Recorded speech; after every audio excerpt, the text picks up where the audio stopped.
Hello, everyone. I'm Jimmy Kimmel, and welcome to Kimmel in Focus. Before we get into today's story, I need you to pause for a moment and understand why this matters.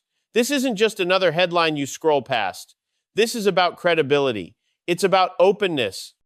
And more importantly, it's about whether the institutions meant to uphold justice are actually being honest with the public.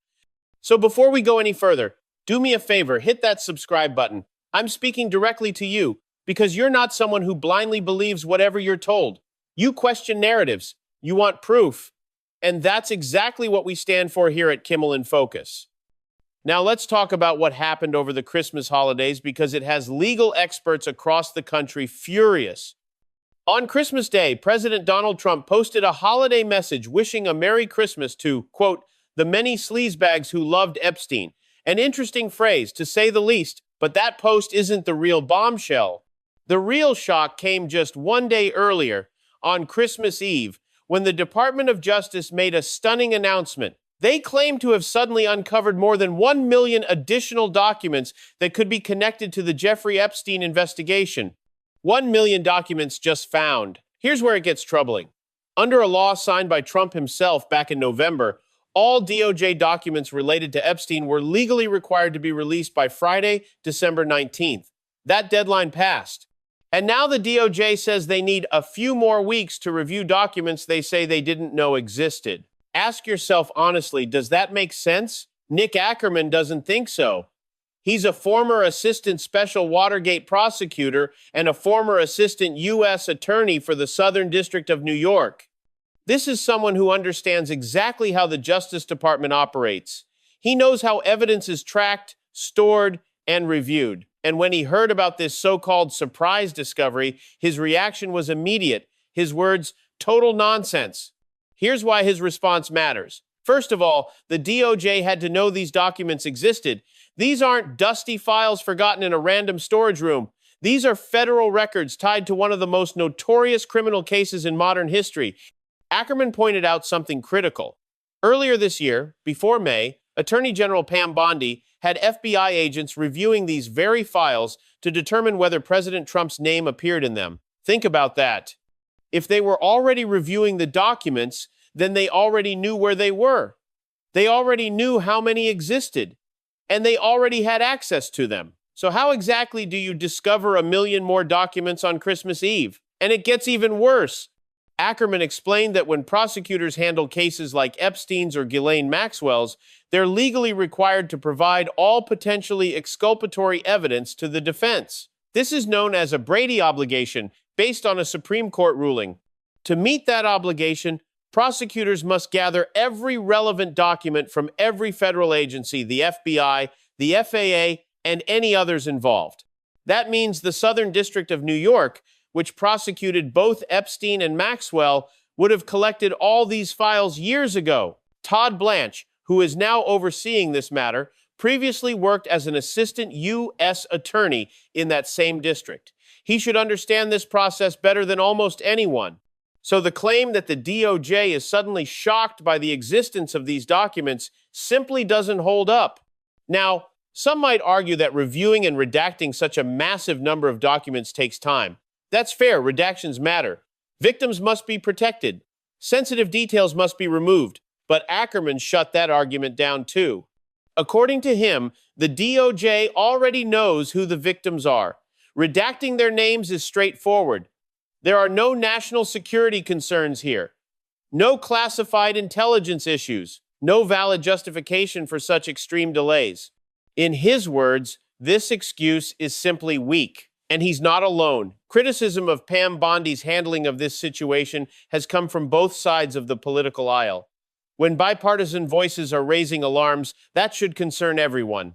Former federal prosecutor Elise Adams offered a slightly different take.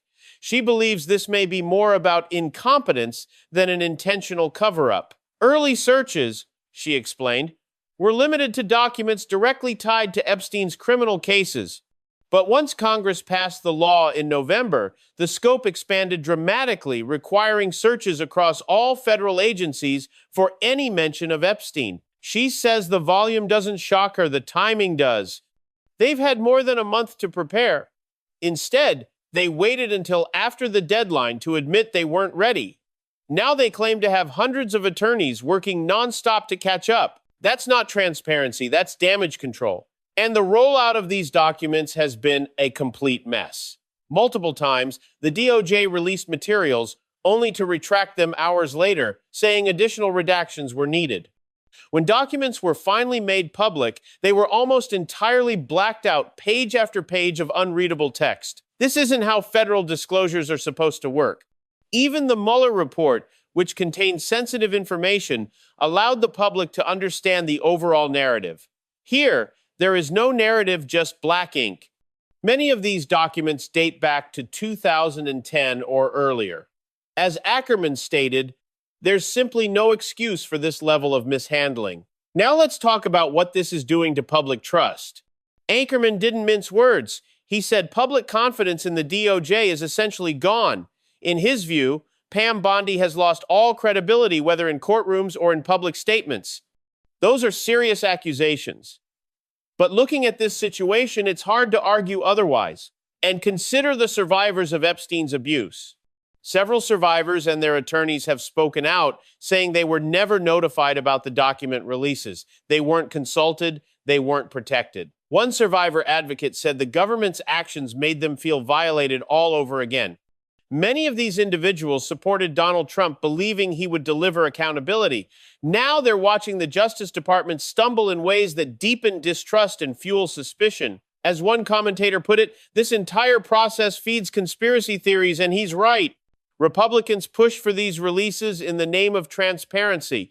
Instead, the delays, redactions, and excuses are making people wonder what's being hidden and why. There is room to condemn Epstein's horrific crimes and criticize the DOJ's conduct. These concerns don't cancel each other out. Eugene Robinson made a key point. Long before Trump returned to Washington, people feared the Justice Department would serve him rather than the public. And now those fears feel justified. Even Trump supporters are questioning what's happening. So what's next? The DOJ says it's recruiting volunteers, former prosecutors, and law enforcement to work through the holidays to speed up document review. That's their plan to fix a deadline they already missed. Meanwhile, survivors wait, and the public continues to lose faith. Here's my take. The DOJ is stalling. They're hoping the longer this drags on, the more people will move on, that the media will shift focus, that the public will forget, but they're wrong. People won't forget Jeffrey Epstein. They won't forget the powerful individuals connected to him. And they won't forget the survivors who deserve justice. Every delay, every blackout page, every weak excuse only makes the situation look worse. This isn't about politics. It's about accountability. If there's nothing to hide, release the documents. Protect victims, absolutely, but don't erase entire pages. Don't pretend these files just appeared out of nowhere. The American people deserve honesty. The survivors deserve respect. And until the Justice Department proves it works for the public, not the powerful, we'll keep pushing, we'll keep questioning, and we won't let this story disappear. So stay with us. Subscribe to Kimmel in Focus if you haven't already. We're not dropping this. We're staying on it until the truth comes out. Take care of yourselves and your families. And remember, transparency isn't a slogan. It's the foundation of justice. I'll see you next time.